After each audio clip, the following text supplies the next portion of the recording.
The janitor's cart, swaying slightly over the seams of the ceramic tiles, moved slowly forward across the basement floor of the old hotel. Despite its age, the hotel still clung to a pretense of grandeur. A relic from the Soviet era, it bore the name the Orion. The janitor, a short, thin man with a slight limp but otherwise unremarkable, gave a silent nod toward the two security guards idly chatting nearby. Their attention remained indifferent to his presence. For men like them, there was no reason to notice an ordinary janitor. Here, in this place, workers like him came and went all the time. Employee turnover at the cleaning company servicing the hotel was high. New faces faded from memory almost instantly, as if no trace of their existence remained in this monotonous space. The janitor moved among these familiar shadows and sounds, feeling like a thread woven into the larger story of the hotel. More than just a duty, but a quiet part of something enduring. For the hotel, outsourcing cleaning services was the practical choice. It cut costs and eliminated the hassle of hiring staff.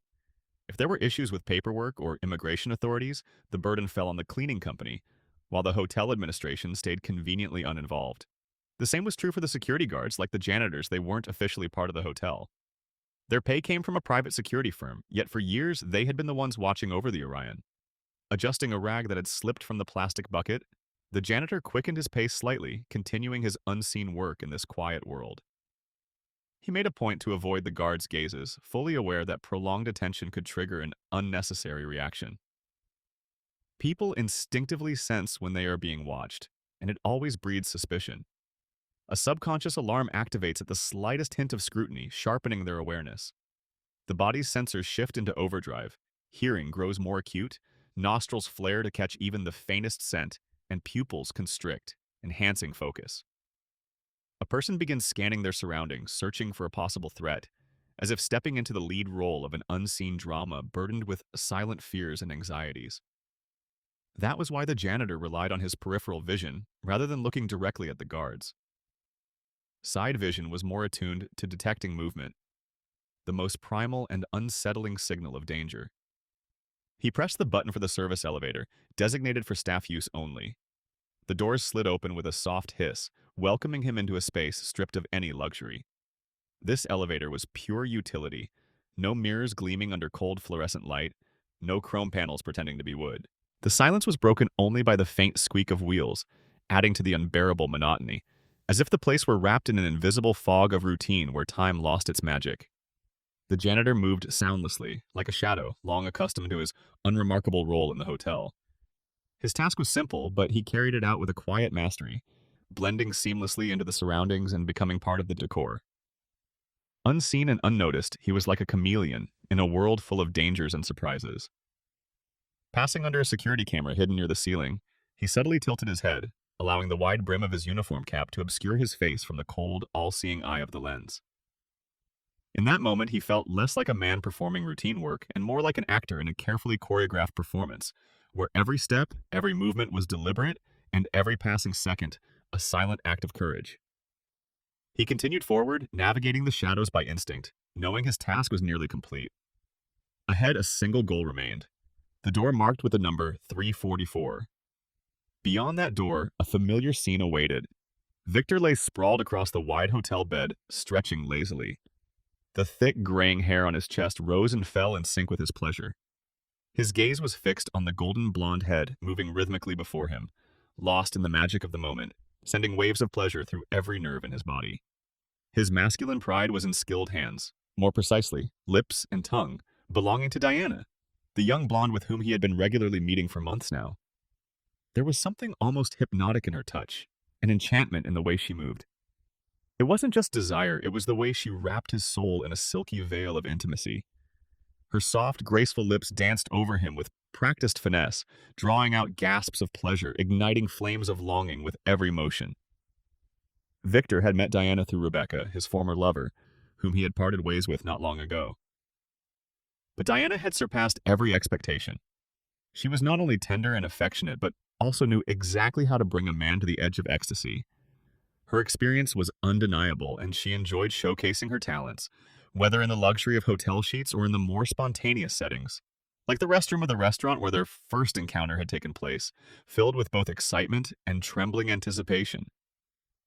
Victor's hand came down heavily on Diana's straw-colored hair, a silent confirmation of his satisfaction. She responded with a delicate touch, her slender fingers, adorned with a wedding ring, gliding over his thigh. That ring was an ironic reminder that Diana had a husband, but in this moment, she belonged only to Victor. Like many men of his background, he had a particular weakness for blondes. Here and now, the world outside ceased to exist, yielding only to the heat of their passion and the unspoken connection that thickened the air with anticipation. His wife Sophie had spent her entire life dyeing her hair blonde to match his preference. Rebecca, his previous mistress, had done the same. But Diana felt like the real thing. Victor had tried in vain to find even the faintest trace of her natural color. Her body was smooth, flawless, like a masterpiece sculpted by golden hands. He explored every curve, traced every delicate line, and each time his mustache brushed against her skin, Diana let out a playful squeal, ticklish and delighted. That sound, her bright, ringing laughter, was like a melody that lifted him higher, pulling him deeper into a world of limitless pleasure and unrestrained passion. Rachel's bright laughter lifted him to the heavens, filling the air with joy and lightness. With a broad smile and a deep sense of satisfaction, Victor savored the moment as if each second were frozen in time, captured in the eternal sands of pleasure. He knew there would be countless more moments like this with this affectionate and passionate woman. Despite his years, Victor Gergenovich remained full of strength and desire in bed, capable of outshining younger rivals with his charm and skill, like a master musician playing the strings of love. He had no equals. His fiery temperament, robust health, and expertise in the art of pleasure made him a true connoisseur of women's desires. He took pride in considering himself the ideal man, a true alpha male, certain that no woman had ever left his arms unsatisfied. In his own eyes, he was not just a lover.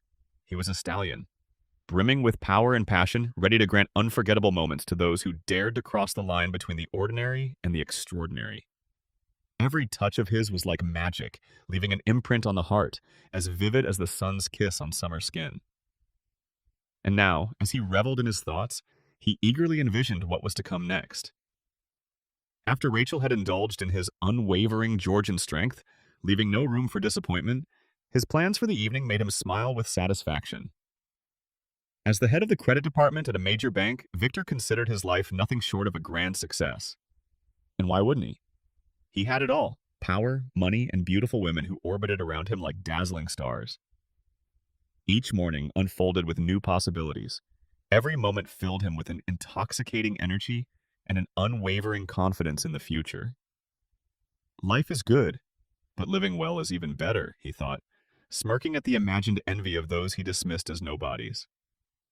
Born in Kutaisi, Victor had carved out a life of wealth and indulgence, where the doors to pleasure and luxury stood wide open.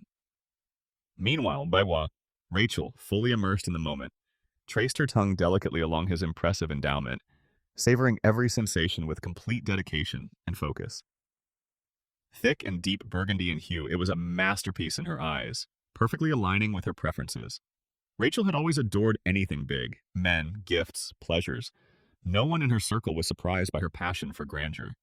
It was simply part of her nature, an insatiable thirst for life and an unrelenting pursuit of magnificence.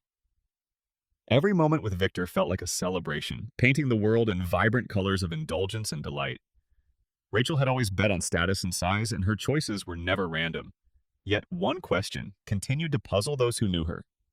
How had such a stunning woman, accustomed to luxury and power, ended up married to Michael? Michael was the complete opposite of what she supposedly valued: modest, short, thin, and entirely unremarkable in appearance. Many of her friends couldn't comprehend what the Queen of Blondes had ever seen in him, but Rachel kept her secret well guarded. Because for her, looks had never been the deciding factor. Many of Rachel's friends couldn't understand what she saw in Michael, as if she was hiding a secret from the world. But for her, looks had never been the deciding factor. What mattered was that Michael loved her, truly, deeply, and unconditionally. He worshipped his Rachel, never denying her anything, fulfilling her every whim. The moment she pouted her lips, he would rush to turn her wishes into reality. Their relationship was filled with warmth and sincerity. Even in fleeting moments, she felt safe by his side, knowing that no matter what challenges life threw at her, she had a reliable shoulder to lean on. Michael was ready to do anything for her, and Rachel in turn rewarded him generously, above all with her tenderness.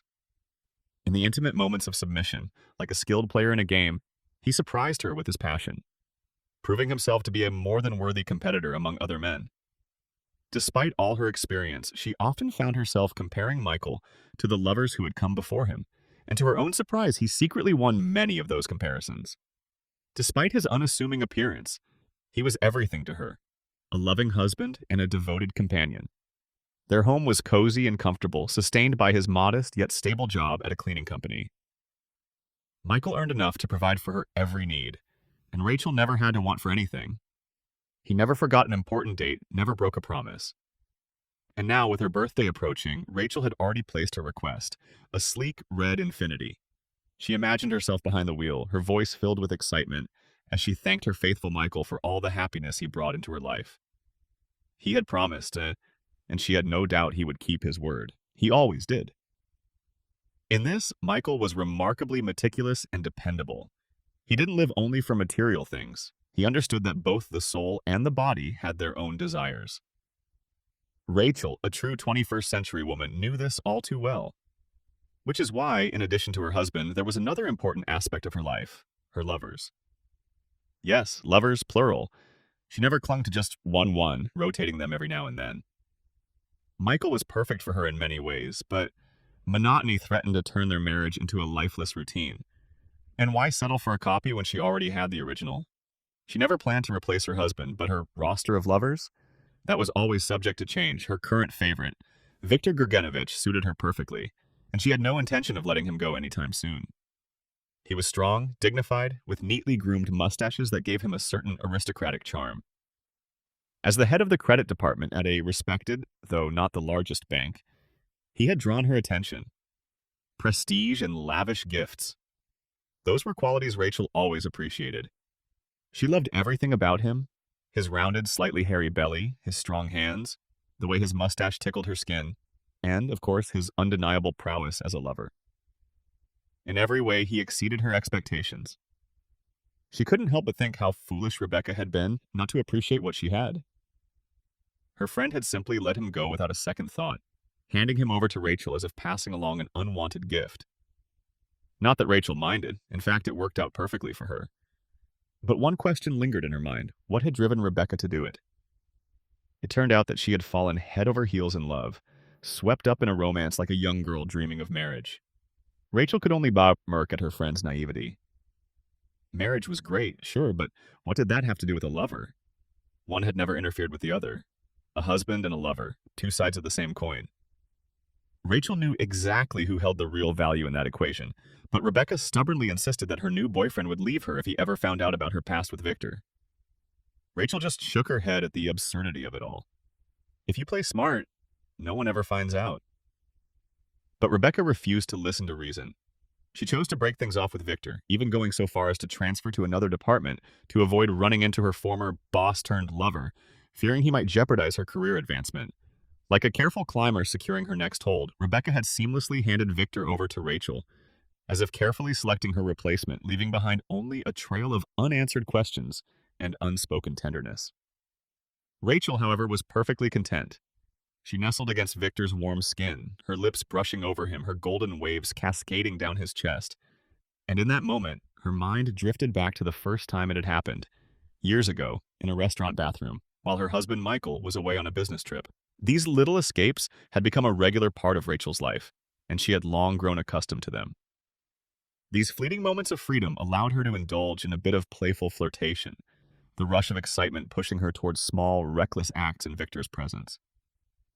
Her husband might have lingered in the back of her mind, but Rachel was surprisingly carefree, unbothered by the thought of his potential reaction.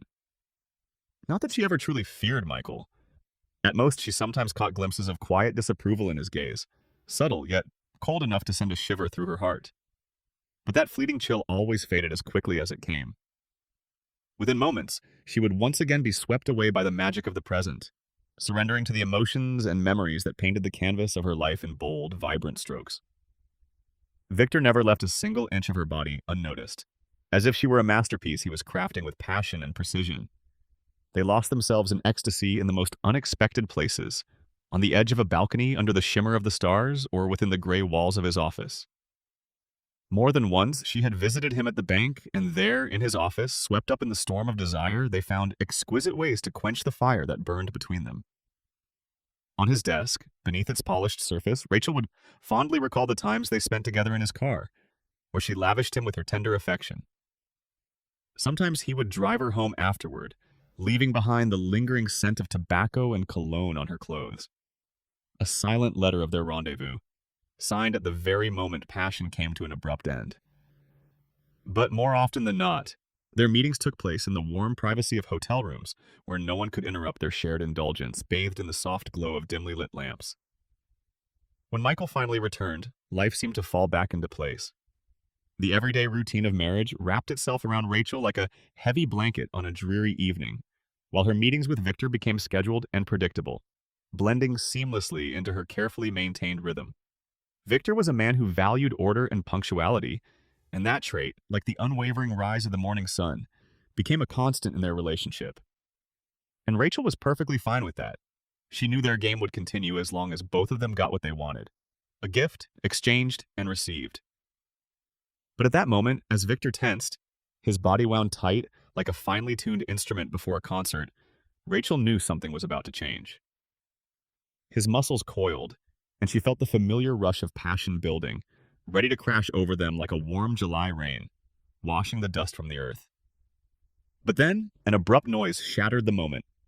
A sharp sound echoed from the entrance. Victor froze, exhaling irritably as he pulled a cigarette from his lips, his gaze snapping toward the door. A janitor stood in the doorway, awkward, seemingly insignificant, but with a startling determination set in his face. Victor shot up from the bed, his voice a deep, rasping growl that sliced through the air. "What the hell? Who let you in here? I swear I'll—" His words never reached their end. The janitor moved like a shadow, tossing aside his mop without a word. For a split second, his blurred intentions became horrifyingly clear. From the bucket, he pulled a gun fitted with a long silencer. The shot was barely audible, no louder than the distant pop of a bursting tire. But the metallic click of the slide rang out, sharp and final. Victor's head jerked back violently, his powerful frame crumpling under the weight of fate. His lifeless body collapsed onto the pillow, and silence once again settled over the room, leaving only the ghost of words never spoken. His eyes stared motionless at the pale, arched ceiling, drained of their former strength and vitality, as if abandoned in silent emptiness. Just above the bridge of his nose, on his forehead, a small, precise dot had appeared. Slowly, it filled with red, like a third eye opening for the last time. Sightless, yet leaving behind only confusion and fear. The barrel of the gun, almost as if it had a will of its own, turned toward Rachel with slow, relentless purpose, hinting at consequences that could no longer be avoided. In that instant, the entire world stood still, paralyzed by its own inescapable fate. She couldn't tear her gaze away from the silencer's black, hollow stare, a pupil of infinite darkness, piercing through the space between them. A single, impossible thought flashed through her mind. Michael, the janitor, let out a quiet chuckle. "Yeah, it's me. You're probably wondering what I'm doing here, right?" He gave a slight shrug. "I'll tell you. I'm working. I am a janitor, after all, though sometimes people like me are called cleaners in a different sense. So I'm just doing my job, taking out the trash." He tilted his head slightly, his expression unreadable. "But I'm not going to ask what you were doing here. I already know." He sighed, almost amused. "You know, the world's a funny place. Some coincidences are just too strange to be real. When I got the job, when I started prepping for the next target, I was shocked when I found out who it was." Michael glanced at the lifeless Victor, then back at Rachel. "His new mistress. How the hell did I miss that?" He let out a dry laugh. "They say love is blind. And I guess it's true. Because I loved you, Rachel. Really loved you." His voice dropped, edged with something between pain and resentment. "What more did you need? Gifts? Attention? I never denied you anything. You wanted the ocean? Done. Maldives, Seychelles, you name it. We jetted off to resorts multiple times a year. Wanted a car? I bought you one. Everything, Rachel. And for what?" He shook his head. "Did you ever even wonder where the money came from? Of course not. You didn't care, just like I didn't." The weight of his words thickened the air, filling the moment with unbearable tension. Michael exhaled, glancing once more at Victor's motionless form, a smirk curling on his lips. I'm good at what I do, you know. And my work doesn't come cheap, he murmured. This asshole? I got paid very well to take him out. But for you? His smirk widened. Not a dime. Consider it a special deal. 2 for the price of 1. No business here, Rachel. This one's personal. Goodbye, my love.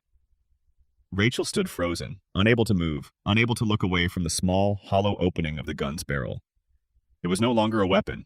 It was a black hole, pulling in everything, swallowing the world itself. She never even had time to process what was happening when the second shot rang out. And in that instant, everything vanished. The eternal darkness crashed down, consuming the last remnants of the woman once known as Rachel. Behind him, the door marked 343 clicked softly shut. Michael walked down the long, empty corridor, his janitor's cart rolling steadily ahead of him. The wheels swayed slightly with each step, creating a rhythmic hum, like invisible waves lapping against the distant shore of oblivion.